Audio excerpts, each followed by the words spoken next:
Bismillahirrahmanirrahim. Pada video kali ini, Al-Ghaisan Channel akan membahas judul kelima dalam kitab Khulasah Nurul Yakin fi Sirati Sayyidil Mursalin, yaitu pembahasan tentang Perang Badar Kubra. Tonton video ini sampai selesai agar mendapatkan informasi yang utuh dan lengkap. Tapi sebelumnya, sempatkan untuk subscribe dan nyalakan lonceng notifikasinya. Mudah-mudahan menjadi amal jariah Anda semuanya. Amin ya rabbal alamin.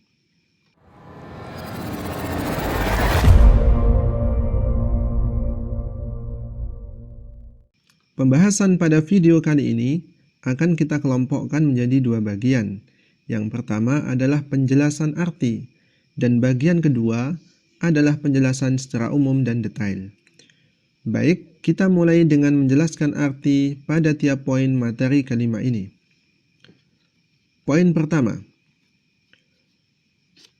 Ghazwatu Badrinil Kubra hiyal Furqan.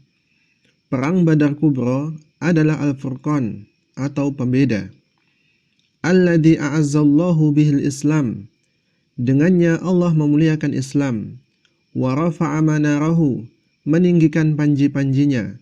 Wa tamasa syirka, menghapus kesyirikan. Wa harraba arkanahu, serta meruntuhkan sendi-sendinya. Poin kedua, wasababuha, penyebab perang ini adalah anna rasula kharaja liya'tadira iran li Quraisyin. Rasulullah keluar untuk menghadang kafilah Quraisy, raji'atan minasyam, yang pulang dari negeri Syam.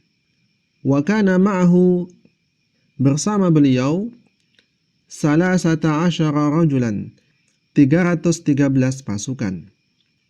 Poin ketiga, falamma alimat Quraisyun bidzalika, ketika kaum Quraisy Mekah mengetahui hal tersebut, arsalat tis'ami'atin wa khamsina rajulan, mereka segera mengirim bantuan 950 pasukan, lihimayati 'irihim wa tijaratihim, untuk menjaga dan mempertahankan harta perdagangan mereka. Fasara ilaihimur rasulu biman ma'ahu. Rasulullah SAW menyongsong kekuatan tersebut dengan pasukan yang ada. Wa qatalahum qitalan syadidan, dan memerangi mereka dengan gagah berani. Poin keempat, wa ayyadallahul muslimina bil malaikati. Allah Subhanahu wa ta'ala menolong kaum muslimin dengan mengirim pasukan malaikat. Fanhazamal musyrikun, hingga pasukan musyrikin berhasil dikalahkan. Wa tabi'ahumul muslimun, lalu pasukan Islam mengejar mereka. Yaqtuluna wa ya'sirun, membunuh dan menawan sebagiannya. Poin kelima, fakutila minal musyrikina sab'una rajulan. Korban terbunuh dari kaum musyrikin sebanyak 70 orang. Minhum Abu Jahlin, di antaranya adalah Abu Jahal.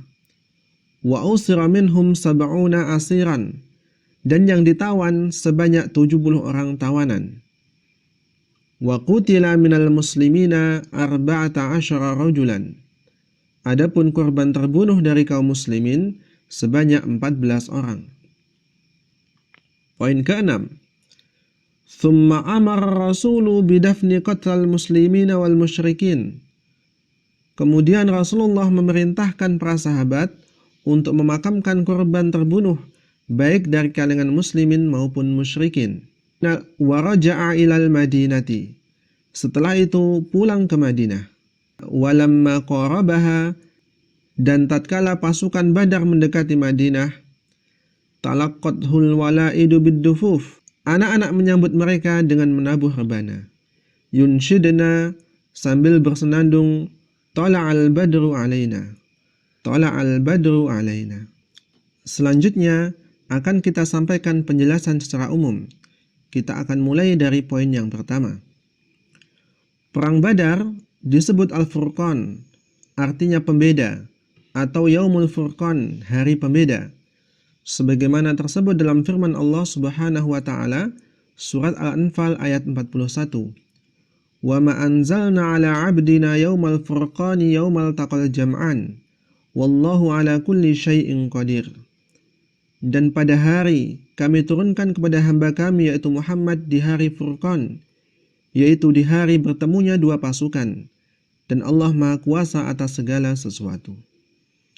Ibnu Abbas menjelaskan bahwa disebut Yaumul Furqan karena disitulah Allah tampakkan perbedaan yang jelas antara kebenaran dan kebatilan. Perang Badar adalah peperangan pertama yang melibatkan kontak fisik dan senjata secara langsung. Terjadi pada bulan Ramadan tahun kedua Hijriyah. Pada hari itu Allah Subhanahu wa taala memuliakan Islam dan kaum muslimin serta menghancurkan kesyirikan serta pendukungnya. Padahal jumlah pasukan kaum muslimin sangat sedikit dibandingkan dengan pasukan Quraisy. Hal itu semata-mata karena pertolongan dari Allah Subhanahu wa taala, bukan karena banyaknya jumlah, persenjataan yang lengkap ataupun persiapan yang matang. Poin kedua, detail tentang penyebab terjadinya Perang Badar masih ada kaitannya dengan peristiwa sebelumnya, yaitu pertempuran Dzul Usyairah, di mana saat itu kafilah Quraisy yang dipimpin oleh Abu Sufyan yang hendak ke Syam berhasil lolos dari sergapan pasukan Islam. Maka, tatkala dekat masa kepulangan mereka ke Makkah, Rasulullah SAW merencanakan penyergapan untuk kedua kalinya. Beliau pada mulanya mengutus Talhah bin Ubaidillah dan Sa'ad bin Zaid untuk memantau pergerakan dari kafilah tersebut. Dan tatkala keduanya berada di daerah Haura, ternyata kafilah Abu Sufyan tersebut telah lewat. Maka segera hal itu disampaikan kepada beliau sallallahu alaihi wasallam. Rasulullah sallallahu alaihi wasallam segera bersiap. Saat itu beliau tidak menegaskan kepada para sahabatnya untuk ikut dalam misi tersebut. Meskipun begitu, pada akhirnya terhimpun pasukan sejumlah 313 orang. Terdiri dari 82 muhajirin, 61 orang dari suku Aus, 170 orang dari suku Hajrat.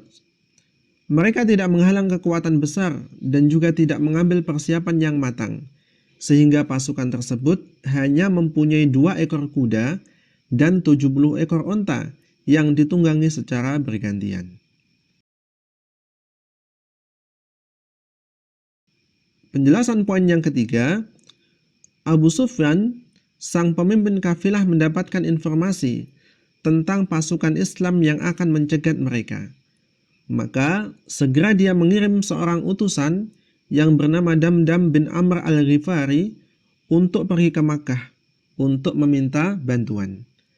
Hal itu direspon dengan cepat oleh kaum Quraisy Makkah dengan mengirimkan pasukan besar dengan amunisi yang lengkap.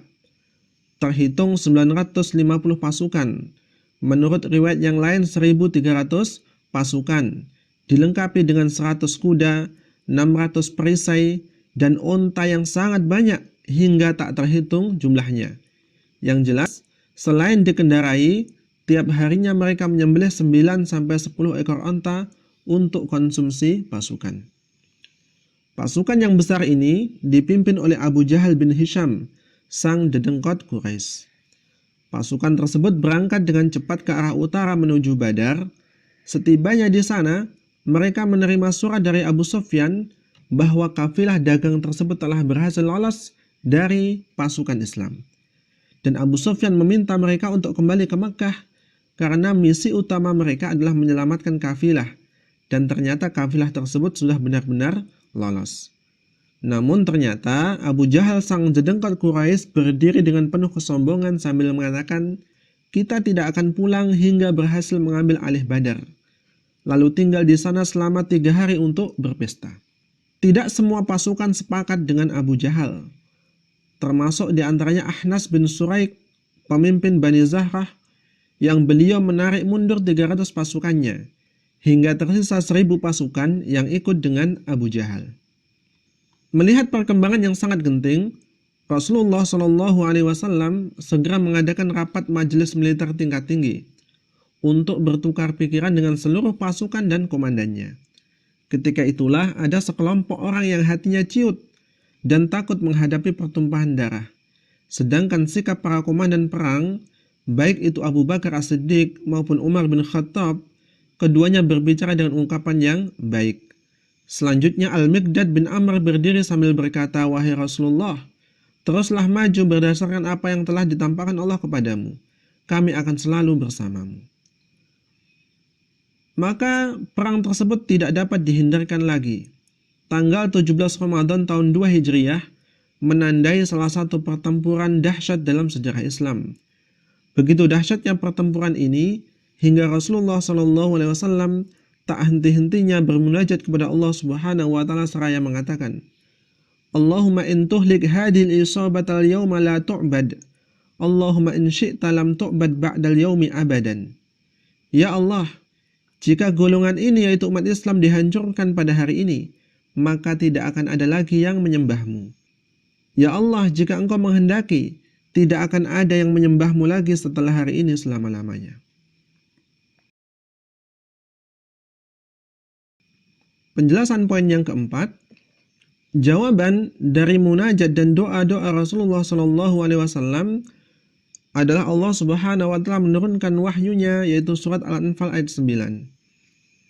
"Ittastaghithuna rabbakum fastajaba lakum anni mumiddukum bi'alfin minal malaikati murdifin." Ingatlah ketika kamu memohon pertolongan kepada Tuhanmu, lalu diperkenankannya bagimu. Sesungguhnya aku akan mendatangkan bala bantuan kepada kamu dengan 1000 malaikat yang datang berturut-turut. Rasulullah SAW memungut segenggam kerikil, lalu menghadap ke arah orang-orang Quraisy sambil berkata, "Amat buruklah wajah-wajah mereka." Lalu beliau melemparkan ke arah wajah mereka.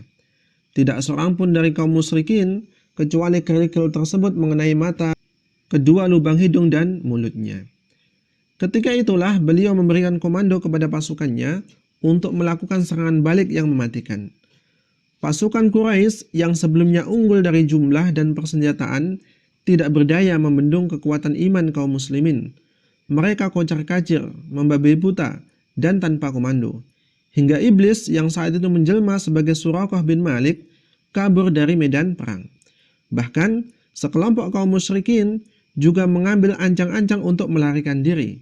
Hingga akhirnya kaum muslimin berhasil mengalahkan mereka, membungkam kesombongan mereka, membunuh dan menawan mereka, hingga sempurnalah kekalahan mereka. Poin yang kelima, pertempuran berakhir dengan kekalahan telak di pihak kaum musyrikin dan kemenangan gemilang di pihak kaum muslimin. Pada pertempuran tersebut, kaum muslimin yang gugur sebagai syuhada sebanyak 14 orang, 6 orang dari muhajirin dan 8 dari kaum ansar. Sedangkan dari pihak kaum musyrikin, mereka mengalami kerugian yang sangat fatal. Pada pertempuran itu tewas 70 orang dan 70 lainnya ditawan, yang mayoritasnya mereka adalah para komandan dan pemimpin pasukan. Bahkan dedengkot mereka yaitu Abu Jahal meregang maut pada peperangan ini. Dia dibunuh oleh 2 orang pemuda belia yang hebat, yaitu Mu'ad bin Amr bin Jamuh dan Mu'awad bin Afra.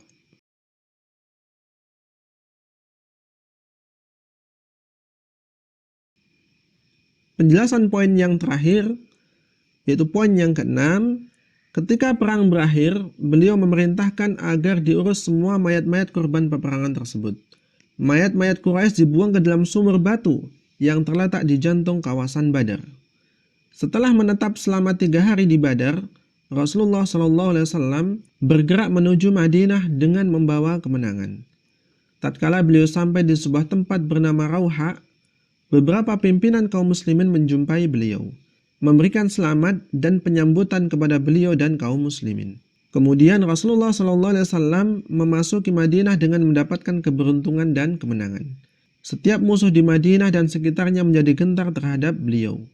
Bukan itu saja, bahkan banyak sekali penduduk Madinah yang kemudian masuk Islam, termasuk Abdullah bin Ubay dan gerombolannya yang juga ikut-ikutan masuk Islam, meskipun hanya lahiriahnya saja. Demikian pembahasan tentang Perang Badar, mudah-mudahan bermanfaat.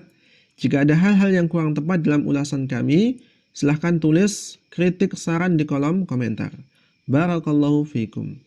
Sampai jumpa lagi di video kami selanjutnya. Wassalamualaikum warahmatullahi wabarakatuh.